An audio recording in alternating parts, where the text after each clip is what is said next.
Joining us live now here on 1590 WAK, our good friend Dr. Joe Congeni, Sports Medicine Center, Akron Children's Hospital. Joe, always thank you for making time for us. What do you have for us today? Hey, Ray. How you doing this week? We're doing terrific.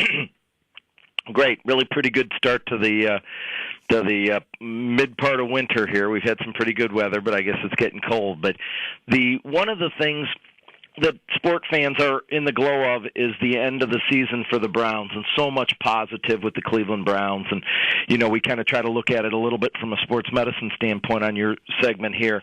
And about one of the only negatives down the stretch of the season was the injury to Denzel Ward. What a tremendously gifted young man this guy is, and in the NFL to have a cover corner with the instincts of this kid and to come in as a rookie, he was phenomenal. But one of the things is coming up on run support. He's a pretty slight guy. I met him at a get-together that we had and things, and you know that he's not that big. Right. And so to come up and support and have 2 concussions in the last 4 weeks is a concern. And you know, we talk about concussions some on this show. We try not to talk about it too much, but it's always in the news. There's always research being done. Just over the holidays, Ray, I'd say I came back to 7 or 8 new articles and research that were done on concussion in the last 4 or 5 weeks that came out. So there's always things to read that it's trying to further our understanding of this difficult clinical problem. And so what's the number one question that most people are asking me with concern injury-wise related to the Cleveland Browns is this going to put Denzel Ward at increased risk? And so, you know, specifically, I don't know the issues of Denzel Ward's concussion, but knowing many that we see down here at Akron Children's Sports Medicine is there's no question when you've had a concussion and maybe 2 in a short period of time, it's definitely a risk for having future concussions down the road. Somewhere along the way, I did read that these were the first concussions of any type in his career. So through his years at Nordonia High School, you know, he's a local kid, makes good. Great kid, too, by the way. At Nordonia and at Ohio State, he never was diagnosed with a clinical concussion, according to the story I read, and that's good news. But still, the fact that he had a couple here is concerning. So the second question Browns fans would ask me, or sport fans and football fans, is there anything you can do in the off season? And really, there's been a lot studied, but in the area of things you can definitely do, if you have somebody in a contact or collision sport like football, definitely a strengthening program for the shoulder girdle and neck and even the core to some extent. Now, for a guy like Denzel Ward that's been in the highest level training and program at Ohio State, you would imagine that he's probably done a lot of those things, but he still really could use to work and get stronger in that area.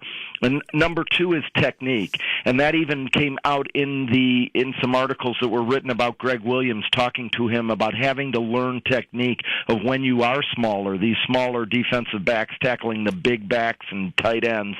He needs to work on technique. The third area is supplements. There are some supplements out there that have been studied for about the last 5 years, and they're wide-ranging from omega-3 fatty acids. There's some people looking at resveratrol, that is what's in red wine. There's people looking at creatine, actually, interestingly, and different vitamins, C, D, and E. So looking at different supplements that are out there, again, I don't know anything about whether he specifically was on those, but there are some things that in our clinic here, looking at things like magnesium and other vitamins that we sometimes do, uncertain that we know for sure from the literature and research whether those things help, but at this stage we want to do everything we can with any athletes we see down here at Sports Medicine.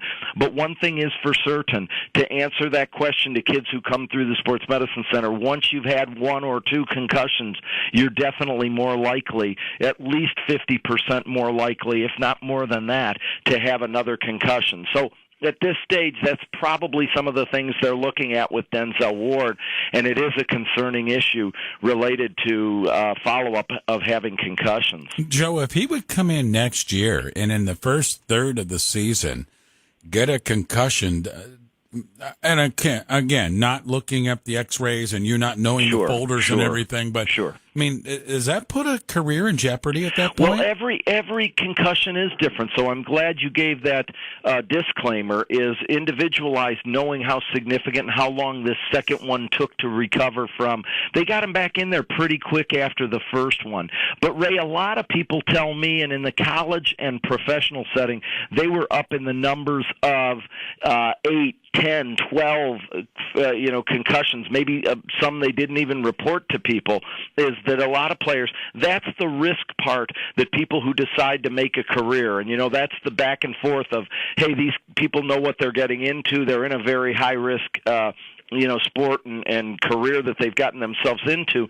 But the number 3 would not necessarily, Ray, even in one of our high school kids. Now, we'd be a lot more cautious in high school kids and college kids if they did, but there is no absolute number anymore. It would really have to do with how long the concussion lasts, and secondly, how mild is the second hit that it takes for them to get concussed again. If you remember that play along the sidelines where Ward got concussed again, it really didn't look like all that bad of a hit, but it didn't take much. If people start getting into the situation where it's a lot less trauma or hit for them to get concussed, then I'm a lot more concerned about starting to talk about taking them out for a longer period of time. Great stuff, Joe. Thanks for the time again, my friend. We'll catch up with you next week. Have a great week, Ray. Take care. Dr. Joe Congeni from Akron Children's Hospital joining us live this morning.